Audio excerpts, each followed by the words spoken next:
மதிமுக திமுகவோட கூட்டணி சார் எவன்டா அவனை கூப்பிட்டான்? உன்னை எவன் கூப்பிட்டான்? லட்சக்கணக்கான தொண்டர்களா? மதிமுக எங்க லட்சக்கணக்கான தொண்டர்கள்? துரை வைகோக்கு எம்பி பதவி பிச்சா போட்டது யாருன்னு கேட்டா அண்ணன் கே.என். நேரு, அண்ணன் அன்பில் மகேஷ். கவச்ச குண்டலமாக இருந்த முதலமைச்சர் ஆக்குமன் அடி பாதாளத்துக்கு எடுத்துன்னு போய் உள்ள போட்டு 100 அடிக்கு கீழே போட்டு சமாதி பண்ணிட்டு வந்துட்டு வைகோ தேமுதிக கூட்டணிக்கு வந்ததால் எங்கள் தலைவர் முதல்வர் ஜோசப் விஜய் அவர்களுக்கு ஒரு பைசா கூட பிரயோஜனம் கிடையாது. அன்றைக்கே நான் ஈழத்தமிழர்களுடைய அந்த போரிலே இறந்திருக்க வேண்டும். நான் கடலிலே வந்து கொண்டிருக்கும் பொழுது ஒரு குண்டு என்னை பாய்ந்து வந்தது. அந்த குண்டு என் மீது விழுந்து நான் வீரமரணம் அடைவேன் என்று நினைத்தேன். ஆனால் அந்த குண்டு என் மீது விழவில்லை. அந்த குண்டு இந்த ஆள் மேல் விழுந்தா அந்த குண்டுக்கே கேவலமாயிட்டு இருக்கும். இன்னைக்கு எடப்பாடியை காட்டி கொடுத்தவங்க நாளைக்கு விஜய் ஏன் காட்டி கொடுக்க மாட்டாங்க? இன்னைக்கு எடப்பாடி முதுகுல குத்துனவங்க நாளைக்கு விஜய் முதுகுல குத்த மாட்டாங்க. இன்னைக்கு எங்கள்கிட்ட இருந்து கூட்டணி உங்கள்கிட்ட வந்து இன்னைக்கு எங்களை முதுகுல குத்து எங்களை வந்து விமர்சனம் பண்றவங்க நாளைக்கு திரு ஜோசப் விஜயை யார் விமர்சனம் பண்ணுவாங்க?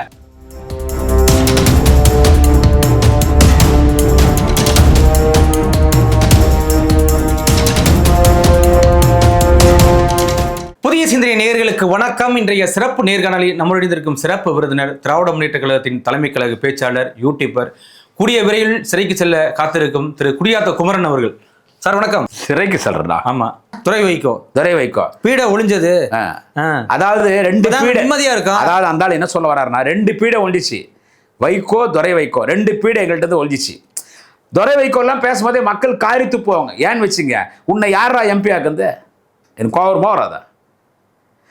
காங்கிரஸுக்கு வாக்கு வங்கிலாம் கூட ஒரு பாரம்பரிய மிக்க கட்சி, இந்த நாட்டு சுதந்திரம் வாங்கி கொடுத்த கட்சி, 100 வருஷம் பாரம்பரியம் இருக்குது. கம்யூனிஸ்டுக்கு உலக நாடுகள் முழுவதும் இருக்கிற கட்சி கம்யூனிஸ்ட், அவங்களுக்கும் ஒரு பாரம்பரியம் இருக்குது. விடுதலை சிறுத்தைகள் அண்ணன் ரொம்ப உழைச்சி அந்த கட்சியை வளர்த்துருக்கார், அவருக்கு ஒரு பாரம்பரியம் இருக்குது. IMLU அந்த காதல் மைதன் ரொம்ப கேவலமாக நடந்துக்கிறாரு. இருந்தாலும் காகிதமில்ல துவங்கின கட்சி அது காகிதமில்ல துவங்கின கட்சி. தேசிய முற்போக்கு திராவிடர் கழகம் ஒரு MLA ஜெயிச்சிருக்காங்க, அக்கா பிரேமலதா விஜயகாந்த். அவங்க ஒருத்தர் தான் நன்றியாகிறாங்க. ஒரு மிகப்பெரிய ஒரு ஆளுமை புரட்சி கலைஞர் விஜயகாந்த் தூக்கணும் ஒரு கட்சி. இதுக்கெல்லாம் இருக்குது, இதுக்கெல்லாம் வாக்கு வங்கிக்குது. மதிமுக என்ன வாக்கு வங்கி இருக்கு? நாங்கள் பண்ண பல தப்புல அது ஒன்று. என்ன வாக்கு வங்கி இருக்குது? ஆளே குடியாத்தில் ஒருத்தர் இருக்கிறார், எங்கள் அண்ணன் தான் அவர், ஒருத்தரே இருக்கிறார். இப்போ பக்கத்தில் சார் டோட்டலாக தமிழ்நாடு ஃபுல்லாக ஒரு மதிமுகக்குன்னு வாக்கு வங்கின்னு எடுத்தா ரொம்ப அதிகமாக சொல்கிறேன். 234 தொகுதியில் ரொம்ப அதிகமாக, இது அதிகம் நினைக்கிறேன், 10,000 கூட தாண்டாது. ஆனால் அதே அந்த கட்சியிலிருந்து வெளியே வந்தார் பாருங்க மல்லை சத்யா, அவர் நல்ல கிரேஸ் வச்சிருக்கார். அந்த மதிமுக ஆதரவாளர் நல்ல கிரேஸ் வச்சிருக்காரு. அவர் ஒரு டம்மி பீஸ். பேசும்போதே என்ன சொல்ற, நீ என்ன சொல்ற? அதாவது வந்து corruption, collection, corruption, commission, collection, corruption, commission, பெருச்சாளி பரத்தை கொண்டு வந்ததே திமுக. ஆமா. அதனால் நாங்கள் திராவிட முன்னேற்ற கழகத்தில் கூட்டணியிலே தொடரவில்லை. உயர்நிலை செயலிட்ட குழு பொதுக்குழுவிலே தீர்மானித்தோம். அதனால் நாங்கள் கூட்டணிந்து வெளிவருகிறோம். எங்கள் லட்சக்கணக்கான தொண்டர்கள் மகிழ்ச்சியாக இருக்கிறார்கள். இனி எந்த சூழ்நிலையிலும் மதிமுக திமுகவோட கூட்டணி சார் எவன்டா அவனை கூப்பிட்டான்? உன்னை எவன் கூப்பிட்டான்? லட்சக்கணக்கான தொண்டர்களா? மதிமுக எங்க லட்சக்கணக்கான தொண்டர்கள்? இதுல சிரிப்பு வரல, வாயில சிரிப்பு வரல. திருச்சியில பேக் சைடுல சிரிப்பு. திருச்சியில வந்து துரை வைக்க ஜெயிச்சதே மதிமுக விட்டு தானே. யாரு? மதிமுக. ஏங்க சும்மா எதனா ஒன்று பேசணும், வியூஸ் போனோம் நல்லா பேசாதீங்க. ஏங்க சாக்கில் இருக்கிற பண்ணி கூட சிரிக்கும்.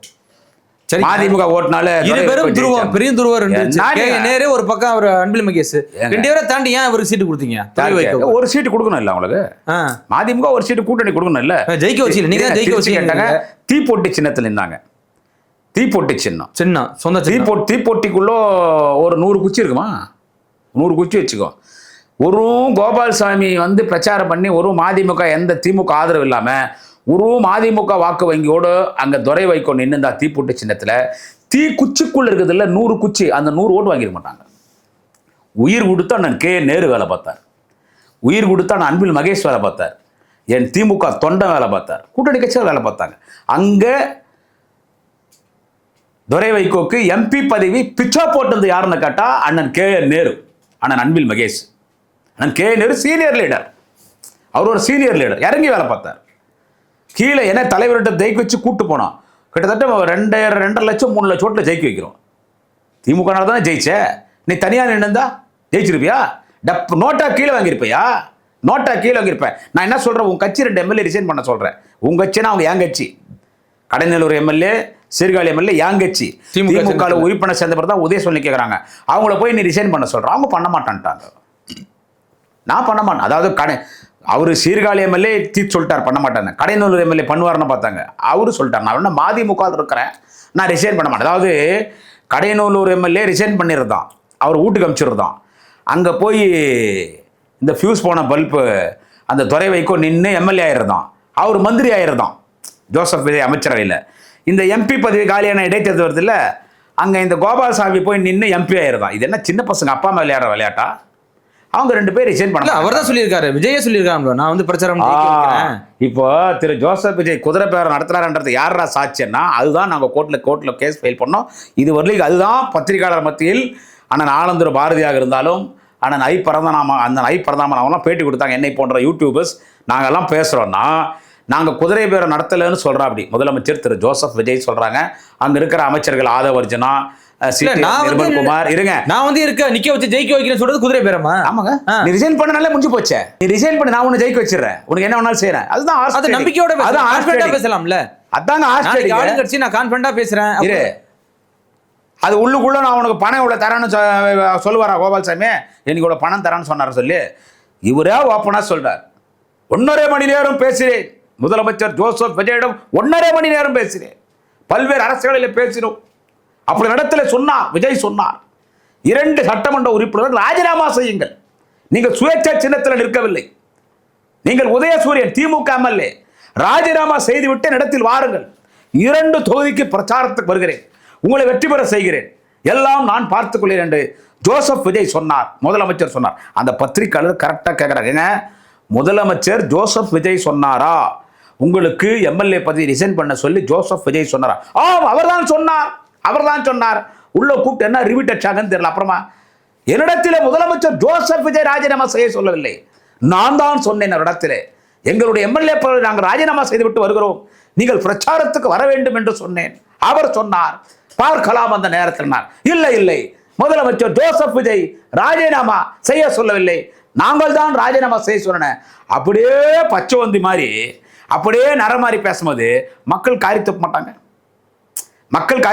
எத்தனை பேருக்கு என்னை பாதுகாப்பு கேடயமா இருப்ப? அன்னைக்கு கலைஞருக்கு நான் பாதுகாப்பு கேடயம் பண்ண முதுகுல குத்துனேன். அப்புறமா ஒரு சுத்தி வந்தேன். அப்புறமா என்ன பண்ண, ஜெயலலிதாவோட கூட்டணிக்கு போனேன். தங்க தாரகை புரட்சி தலைவிக்கு நாங்கள் பாதுகாப்பு கேடயமாக இருப்போம். ஜெயலலிதா எப்படிப்பட்ட லீடரு, நம்ம ஐயோ பாவன்னு பார்ப்போம், அதெல்லாம் பார்க்க செருப்புல அடிச்சு வெளியே துரத்தி படாலத்தி உள்ள போட்டுச்சு. அப்புறமா என்ன பண்ண, கலைஞர் ஒன்று வெளியே கூட்டு வந்தார், சரி தெரிஞ்சிருப்பான். அப்புறமா என்ன பண்ண, அவர் பாவம் நல்ல மனுஷன் கேப்டன் விஜயகாந்த். அந்த தேர்தலில் திமுக கூட்டணி வந்திருந்தா கேப்டன் விஜயகாந்த் எதிர்க்கட்சி தலைவராக இருப்பார், கலைஞர் முதலமைச்சராக இருப்பார். ஏன் அடுத்த தேர்தலில் கேப்டன் விஜயகாந்த் முதலமைச்சர் கூட இருக்கலாம். ஏன் திரு ஜோசப் விஜய் முதலமைச்சர் ஆகும்போது கேப்டன் விஜயகாந்த் முதலமைச்சராக கூடாதா? என்ன சொல்றீங்க? அங்க போய் கேப்டன் விஜயகாந்த் தலைமையிலே ஒரு கூட்டணி அமைத்திருக்கிறோம், அவர்தான் முதலமைச்சர் வேட்பாளர், வைகோ இருக்கிறேன், பாதுகாப்பு கேடயமாக இருப்பேன், போர்வாளாக இருப்பேன். எப்படி கர்ணனுக்கு கவச்ச குண்டலமோ அப்படி புரட்சி கலைஞர் விஜயகாந்துக்கு மதிமுக வைகோ நாங்கள் கவச்ச குண்டலமாக இருந்த முதலமைச்சராக அடி பாதாளத்துக்கு எடுத்துன்னு போய் உள்ள போட்டு 100 அடிக்கு கீழே போட்டு சமாதி பண்ணிட்டு வந்துட்டு பொட்டி வாங்கிட்டு வந்துட்டான். அவரை திடீர் திமுக பக்கம் வந்தான். இவங்க சேர்த்தாங்க பாருங்க, அவரை திடீர் திமுக பக்கம் வந்தான்.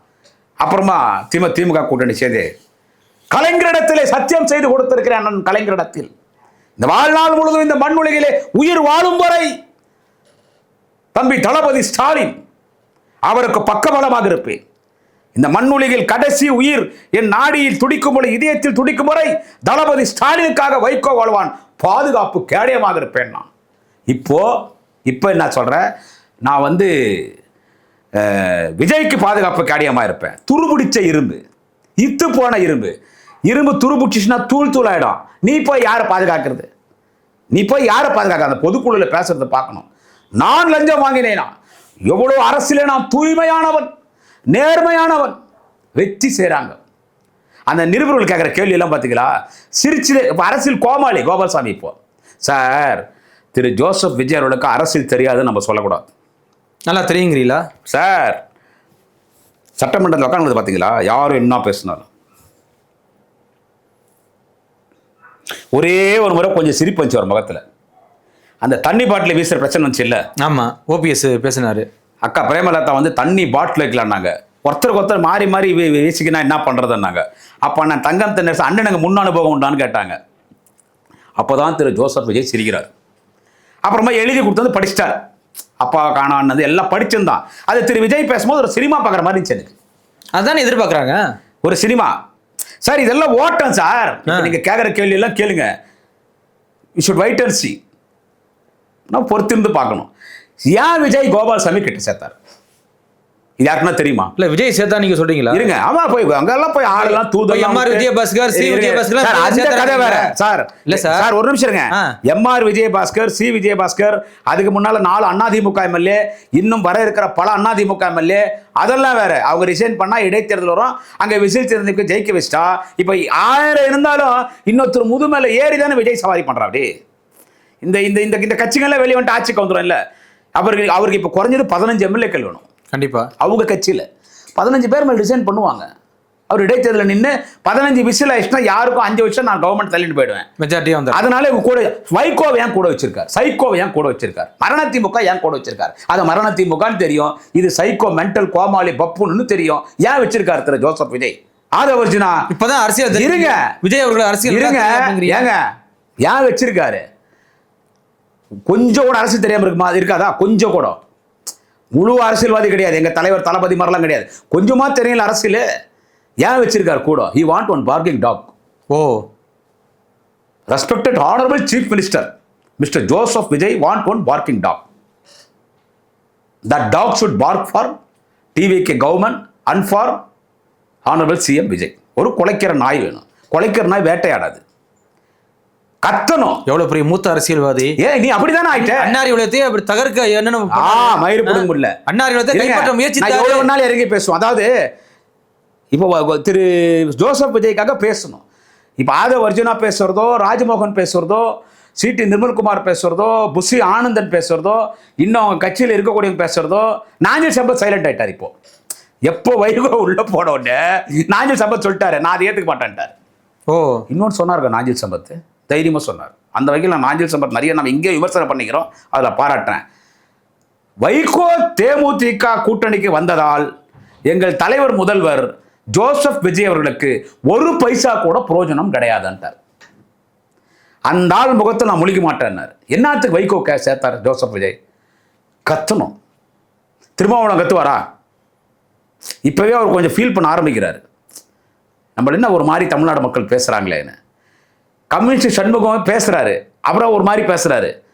விஜய் தான் பேசுவாங்களா? லயோலா மணி மாதிரி பேசுவாங்களா சார்? வாய்ப்பு இல்லை. அந்த தம்பி தான் அந்த கட்சியில் பேசுவாங்களா? காதர் மைதீனுக்கு இப்பயே எதிர்ப்பு வந்துருச்சு. எப்போ இஸ்லாமிய பெண்களை ஈர்த்திருக்கிறார் விஜய்னு சொன்னார்ல, அது எவ்வளோ பெரிய எதிர்ப்பாயிச்சு தெரியுமா? அது கண்டிப்பாக அந்த வார்த்தை அவர் பேசலாமா? ஒரு மூத்த தலைவர் அவர் பேசலாமா? அதாவது அவங்க பிஜேபி அதிமுக கூட்டணி ஆதரிச்சாங்கன்னு ஏதோ சொல்ற, நீ அது கூட சொல்லணும். போ இஸ்லாமிய பெண்களை ஈர்த்திருக்கிறான்ற வார்த்தை எவ்வளோ பெரிய வார்த்தைங்குது. இன்னைக்கு வரைக்கும் இஸ்லாமிய பெண்கள் முகத்தை யாரும் பார்க்க முடியாது. சின்ன குழந்தைங்க ஹிஜாப் போல இஸ்லாமிய பெண்கள் எதிர்ப்பு தெரிவிச்சிருக்காங்க, எதிர்ப்பு தெரிவிச்சுட்டே இருக்காங்க. எவ்வளோ பெரிய வார்த்தை அது. இன்னைக்கும் இஸ்லாமிய பெண்கள் அந்த இஸ்லாமியனுடைய அந்த மத கோட்பாடை இன்னைக்கும் கடைபிடிக்கிறாங்க. அந்த இஸ்லாம் சமுதாயத்தில் காயிதே மில்லத்துவனுடைய இந்திய முஸ்லிம் தலைவர் அந்த வார்த்தை நீ பேசுற. ஸோ அவரு ஆஹா ஓஹோன்னு பேசினா சமுதாய மக்கள் வெற்றி செய்வாங்க. முடியாது ஆயிடுச்சா? காங்கிரஸும் நீ நம்ப முடியாது. ஆனால் கோபால்சாமி அப்படி கிடையாது. எடுத்து வச்சு அப்படியே பேசி அப்படியே நான் அந்த பொதுக்குழுவில் வைகோ பேசிட்டு, அவர் பொதுக்குழுவில் வைகோ பேசுறது, நான் லஞ்சம் வாங்கினேன், நான் பொட்டி வாங்கினேன், நானா லஞ்சம் வாங்குறவன், மவுண்ட் ரோட்ல பல மாடி கட்டிடங்கள் இருக்கு, என்னுடைய நேர்மையை சோதிக்கிறார்களே, அன்றைக்கே நான் ஈழத்தமிழர்களுடைய அந்த போரிலே இறந்திருக்க வேண்டும். நான் கடையிலே வந்து கொண்டிருக்கும் பொழுது ஒரு குண்டு என்னை பாய்ந்து வந்தது. ஆனால் அந்த குண்டு என் மீது விழாமல் என் பக்கத்தில் விழுந்தது. இன்னொரு குண்டு வந்தது, அந்த குண்டு என் மீது விழுந்து நான் வீரமரணம் அடைவேன் என்று நினைத்தேன். ஆனால் அந்த குண்டு என் மீது விழவில்லை. அந்த குண்டு இந்த ஆள் மேல் விழுந்தா அந்த குண்டுக்கே கேவலமாயிட்டு இருக்கும், ஈழ போருக்கே கேவலமாயிட்டு இருக்கும். ஒரு விஷயம் இவ்வளோலாம் தெரியுமா? கோபால்சாமி ஈழத்தமிழர்கள் அது ரொம்ப தியாகின்னு பேசுறீங்களே. கோபால்சாமியினுடைய பிஏ வந்து ஜெயபிரசாந்த்னு பேர். யாரும் சொல்லாத செய்தி. துரை வைக்க கொடுத்த சம்பளம் ஒரே 10,000 தான். எவ்வளோ? 10,000 ரூபா. அந்த ஜெயபிரசாந்த் ரொம்ப நாட்களாக கூட இருக்கு. அப்படியே தம்பி அவர் என்ன பண்ணிட்டாரு, வைகோ கூட சுற்றி சுற்றி ஈழத்தமிழர்களை பற்றி ஒரு பேசி தனக்குள்ள ஈழத்தமிழர்களுடைய ஒரு உணர்வு வந்துருச்சு.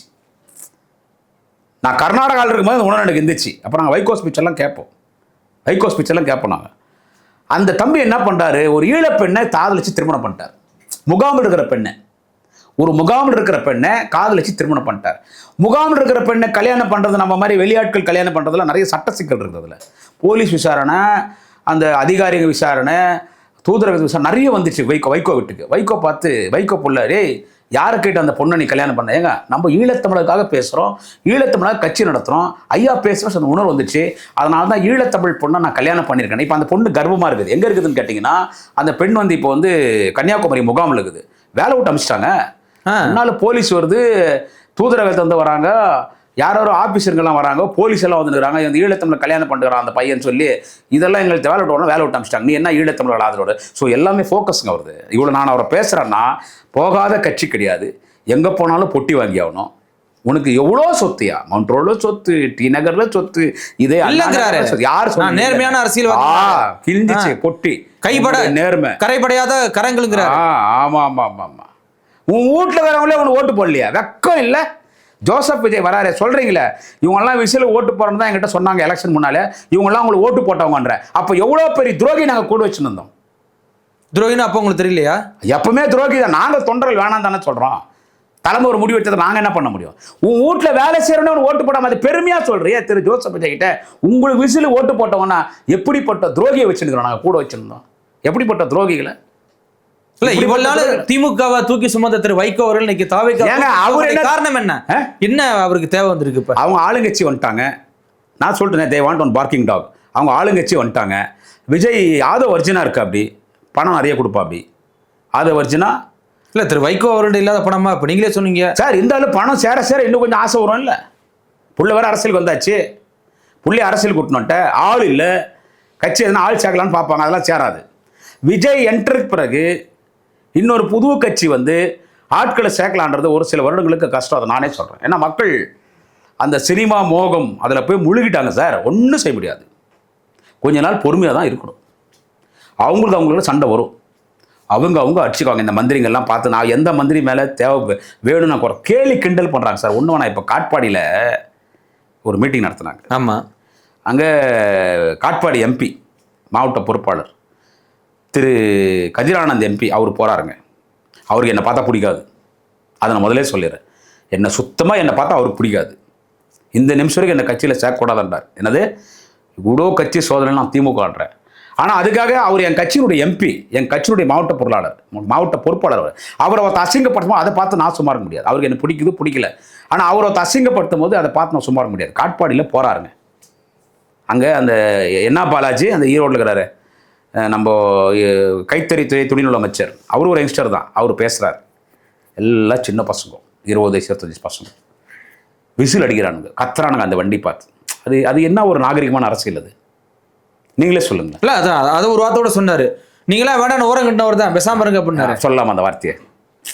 நீ ஒரு மினிஸ்டர்ஸ்க்கு மெச்சூரிட்டி இல்லை, தற்கூரித்தனமாக நடந்துறாங்கன்னு சொன்னேன்ல சார். ஒரு எம்பி, அவர் மக்களால் தேர்ந்தெடுக்கப்பட்ட எம்பி. அவரு எங்கள் கட்சிக்கார் யாரும் உங்கள் கட்சி கொடுத்து கரெக்டாக பண்ணல காட்பாடியில். இப்பயும் சொல்கிறோம், அவருக்கு என்ன பிடிக்காது எனக்கு நல்லா தெரியும். எங்கள் அண்ணன் துரைபுரன் கூட என்னை ஏற்றுக்குவார். எங்கள் அம்மா போய் உட்காந்து அவர்கிட்ட பேசினாங்க. எங்கள் அம்மா கேன்சர் பேஷண்ட்டு, நீ போமா, நீ ஏமா வர, 10 நாள் போட நான் பிரச்சனை சரி பண்ணிடுறேன்னார். இந்த நிமிஷம் வரைக்கும் என்ன அவர் ஏற்றுக்கல. அவர் ஏற்றுக்க மாட்டார்ன்றது எனக்கு தெரியும். ஆனால் அவரை ஒருத்தன் அசிங்கப்படுத்துறான்னும் போது அங்கே நான் திரு அண்ணன் கதிரானந்தா பார்க்கல, என் திமுக எம்பியாக பார்க்குறேன், என் திமுக மாவட்ட பொறுப்பாளரை பார்க்குறேன், என் திமுகவை அசிங்கப்படுத்துகிறேன். நாங்கள் திருப்பி அசிங்கப்படுத்த ஆரம்பிச்சிட்டா, அவர் அந்த ரோட்டில் காரில் போயினுக்கிறாரு. காட்பாடி அண்ணா சாலைங்க, சித்தூர் பஸ் ஸ்டாண்டுங்க, அவர் பாட்டுக்கு ஒரு ஓரமாக போயினுக்கிறாரு. பின்னால் ஒரு ஆம்புலன்ஸ் வருது. ஆமாம், நீ ஆம்புலன்ஸ் ஒளி விட, அவருக்கு ஒளி விடாது.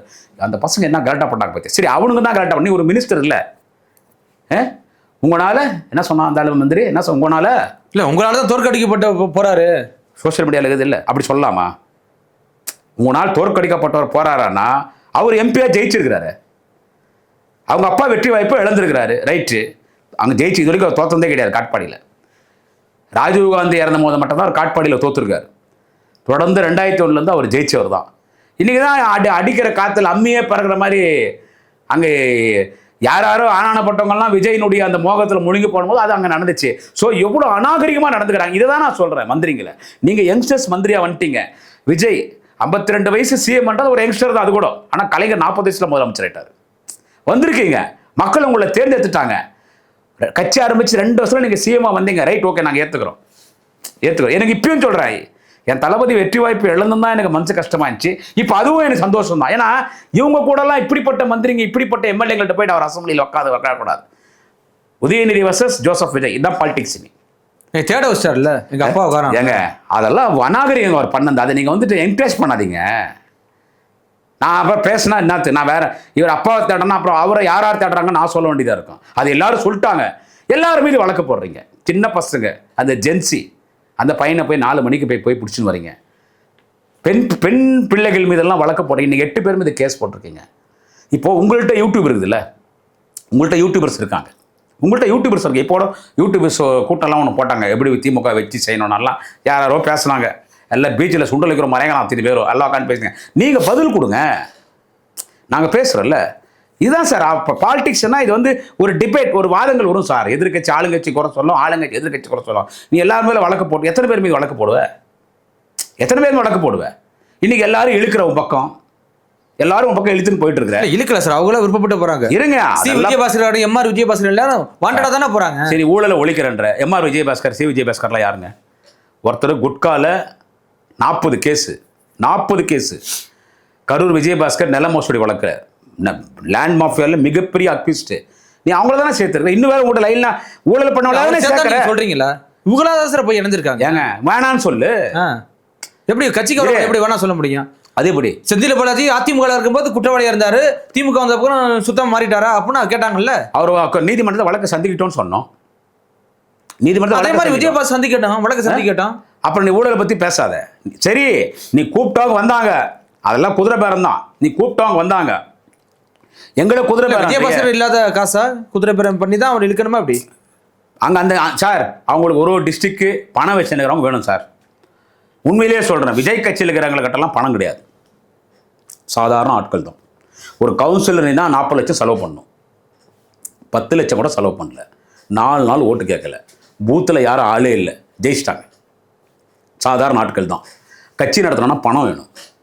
இப்போ விஜய் பிறந்த நாளுக்கு நலத்திட்ட உதவிகள் வழங்குறாங்க. சிஎம் பிறந்த நாளுக்கு 5 லட்சம் 6 லட்சம் இதெல்லாம் யார் கொடுப்பாங்க? டிஸ்ட்ரிக்ட்டு ஒரு பணக்கார முதலாளிகளை பிடிக்கிறாங்க. நீ இந்த கட்சியை நீ பார்த்துக்கோ, கட்சி நடத்திக்கோ, நீ தான் செலவு பண்ணணும், உனக்கு என்ன அங்கீகாரம் நான் கொடுக்குறேன்னு சொல்லி தான் ஒரு டிஸ்ட்ரிக்டில் எல்லாரும் சேர்த்துருக்குறாங்க. அவங்க போகிறாங்கன்னா அந்த ஒரு கட்சியில் இருக்கிற இந்த கட்சி எம்ஜிஆர் கூட இருந்த, ஜெயலலிதா கூட இருந்த, எடப்பாடி கூட இருந்த, உனக்கு அந்த கட்சி அங்கீகாரம் கொடுத்து அந்த கட்சினால பெரிய கோட்டீஸ்வரனான ஒரு பெரிய இடத்துக்கு வந்துட்டு அந்த கட்சிக்கு ஒரு பிரச்சனை அந்த கட்சியை காட்டி கொடுத்துட்டு நீ போகிறேன்னா, இன்னைக்கு எடப்பாடியை காட்டி கொடுத்தவங்க நாளைக்கு விஜய் ஏன் காட்டி கொடுக்க மாட்டாங்க? இன்னைக்கு எடப்பாடி முதுகுல குத்துனவங்க நாளைக்கு விஜய் முதுகுல ஏன் குத்த மாட்டாங்க? இன்னைக்கு எங்கள்கிட்ட இருந்து கூட்டணி உங்கள்கிட்ட வந்து இன்னைக்கு எங்களை முதுகுல குத்து எங்களை வந்து விமர்சனம் பண்றவங்க நாளைக்கு திரு ஜோசப் விஜயை யார் விமர்சனம் பண்ணுவாங்க? இது அதிமுக வந்து போனவங்களையும் சொல்றேன், யாரோ திமுக 4-5 பேர் போனதாக சொல்றாங்க. எங்கிட்ட ஆதாரம் கிடையாது, அவங்களையும் சொல்றேன். பஷீர் எல்லாம் போயிருக்காரு. பஷீர் பெரிய தியாகியா? யார் பஷீர்? குடியாத்த குமரமன்ல 30 வருஷம் சர்வீஸ் குடியாத்த குமரனுக்கு. பஷீர் யாருங்க? என்ன பஷீர்னா பெரிய லீடரா? ஏதோ வந்தாங்க, அது படத்தில் நடிச்சார்ல அவரு. ஆமா, அது யாரு? முத்துராமலிங்க தேவர், எவ்வளோ பெரிய தலைவர் அவர் வேடத்தில் நடித்தவர். அவர் ஏதோ வேலை எடுத்துன்னு கொடுக்குறாரு அவர் புஷியானந்தங்கிட்ட. அவர் போயிட்டா அவர்னா திமுக ஒரு பின்ன அவர்னா ஆளுந்தூர் பாரதியா? பஷீர்னா ஆளுந்தூர் பாரதியா? சொல்லுங்க. இல்லை வந்தோன்னா பொறுப்பு கொடுத்தீங்களா திமுக? அதிமுக வந்தோன்னா திமுக உடனே நான் ஓப்பனாக பேச முடியாது சொல்லிட்டேன். என் வாய் விட்டு வேறு நீங்கள் என் வாய் உள்ள ஏன் குச்சி விட்டு நோண்டுறீங்க? நானே பல கோவத்தில் உட்காந்துக்கிறேங்க. திமுக சரியான அங்கீகாரம் கிடைக்குதான் நீங்கள் தவை பக்கம் போகிறாங்க எல்லாரும். பாருங்க, கேட்டே உடச்சிட்டு போகிறாங்க. கூட்டம் கொடுது போகிறான். விஜய் வர்றான்னா போதும் இருங்க, போட்டோம். இந்த மாதிரி தான் அரவிந்த் கெஜ்ரிவால்கிட்ட போனாங்க. அரவிந்த் கெஜ்ரிவால் இப்படி தான் போனாங்க. நான் என்ன சொல்கிறேன், இப்போ வந்து திமுகலேருந்து யார் போனாங்க? யாரும் திமுகலேருந்து. ஜெகத்ரட்சன் பையன் போயிருக்காரு, சந்தீப். ஜெகத்ரட்சகன் பையன் அண்ணன் ஜெகத் எங்க இருக்காரு? திமுக. திராவிட ஆழ்வார், அவர் திமுக இருக்காரு. பையனை தாவைக்கு அனுப்பிச்சாரு. அப்படி அவர் அனுப்பிச்சாருன்னா அந்த வார்த்தையை வந்து யூஸ் பண்ணாதீங்க. பையன் ஒரு கட்சியில் போய் ஜாயின் பண்ணாரு, தகப்பன்னு தெரியாம இருக்குமா? அவங்க பையனுக்கும் அவருக்கும் பேச்சுவார்த்தை கிடையாது. ஓ, அப்போ நீங்க சொல்லிக்கிறீங்க. நான் சொல்றேன், எனக்கு தெரியும். ஓ, நான் அவர்கிட்ட நெருங்கி பழகு, அவர் நெருங்கி பழகுவேன். அவங்க பையனுக்கு அவருக்கும் பேச்சுவார்த்தை கிடையாது. அவர் அரசியலுக்கு வரான்னு எப்பயோ சொன்னார். அவர் என்ன சொன்னார், வேணாம், எல்லா கட்சியினுடைய முன்னணி தலைவர்கள் போலெல்லாம் அரசியல் வந்தனே இருந்தாலும் தொண்டை என்ன ஆகுது, நான் எம்பியாக இருந்தேன், இருக்கிறேன், கொள்கை பொறுப்பு செயலராக இருக்கிறேன், நீ கட்சிக்காரனாயிரு, நீ தொழில் இருக்குது, உனக்கு தொழில் பண்ணி கொடுத்துக்கிறேன், தொழில் பார்த்துக்கோ, எல்லா வாரிசு தொழிலை டெவலப் பண்ணதா இப்போ கட்சி மாறி போயிருக்காரு. அப்படி இங்க பாருங்க, அவங்களுக்குன்னு தொழில் இருக்குதுங்க. அவங்க சார் இருங்க, அவருக்கும் தொழில் இருக்கு. ஏங்க சாராய கம்பெனி இருக்கு. இருங்க, சாராய கம்பெனி கள்ளச்சாராயமா காசுறாங்க. அந்த டீலை முடிக்கல, கள்ளச்சாராயமா காசுறாங்க. அரசாங்கம் அனுமதி. நல்ல சாராயமா? இருங்க, அரசாங்கம் அது நல்ல சாராயம். சாராயம் கள்ளச்சாராயமோ நல்ல சாராயமோ எல்லாம் உடம்புக்கு கெடுதல் தான். உடம்புக்கு எல்லாமே கெடுதல் தான். கவர்மெண்ட் லைசா முதல்ல ஒரு அரசியல்வாதி சாராய ஃபேக்டரி வச்சிருந்து ஜெயலலிதா, சசிகலா, மிடாசன் வச்சாங்க. அதன் பிறகுதான் இந்தியா முறை எல்லா அரசியல் கட்சிகளும் அந்த பிராந்தி கம்பெனி வச்சாங்க. அவர் போயிட்டாருன்னு சொன்னால், அவர் வந்துட்டு தேர்தலில் நிற்கணும், பதவி வரணும்னு விரும்பினார். அவங்க அப்பா அரசியல் வேணான்னாரு. அரசியல் வேணா, பொறுமையாக இருந்தாங்க. அவர் ஒரு தனிப்பட்ட ஒரு முடிவெடுத்து அவர் போயிருக்கிறாரு. இப்போ எல்லா பிள்ளைங்களும் அப்பம் பேச்சு கேட்குறாங்களா? எல்லா பிள்ளைங்க அப்பம் பேச்சு கேட்குறாரா? அவர் டிவிகேக்கு போய் சந்தீப், அவர் பேர் சந்தீப், ஆமாம், அவர் டிவிகேல போய் சேர்ந்ததுக்கும் அண்ணன் ஜெகத் தர்ஷனுக்கும் எந்த சம்பந்தமும் கிடையாது. எந்த சம்பந்தமும் கிடையாது. பார்க்குற மக்கள் நம்பிடுவாங்க. உண்மை அதுதான். அவருக்கும் அவர் மகன் சந்தீப் டிவிகளை போய் சேர்ந்ததுக்கும் அண்ணன் ஜெகத்துக்கும் எந்த சம்பந்தம் கிடையாது. இன்றைக்கி எத்தனையோ திமுக குடும்பத்தை அவர் பாதுகாக்கிறாரு, காப்பாற்றுறாரு. திமுக குடும்பத்துக்கு, திமுக அவருக்கு, கட்சிக்கு அவர் விசுவாசமானவர். அவர் புள்ள போயிட்டாருன்னா நீங்கள் அவரையும் குறை சொல்கிறீங்க, அவர் அமுச்சு வச்சாருன்னு. அப்படிப்பட்ட ஒரு கழக முன்னோடி தலைகர்த்தர் அண்ணன் ஜெகத் ரட்சகன் கிடையாது. அவருடைய மகன் டிவிகேல சேர்ந்ததுக்கு அண்ணன் ஜெகத்துக்கும் எந்த சம்பந்தம் கிடையாது. அதுக்கு அவர் பொறுப்பு இருக்க முடியாது. நானே சொல்கிறத, அதுக்கு அவர் பொறுப்பு இருக்க முடியாது. கண்டிப்பாக சார், நிறைய விஷயங்கள் பேசணும். தொடர்ச்சியாக சந்திப்போம். மிக்க நன்றி சார். வாழ்க.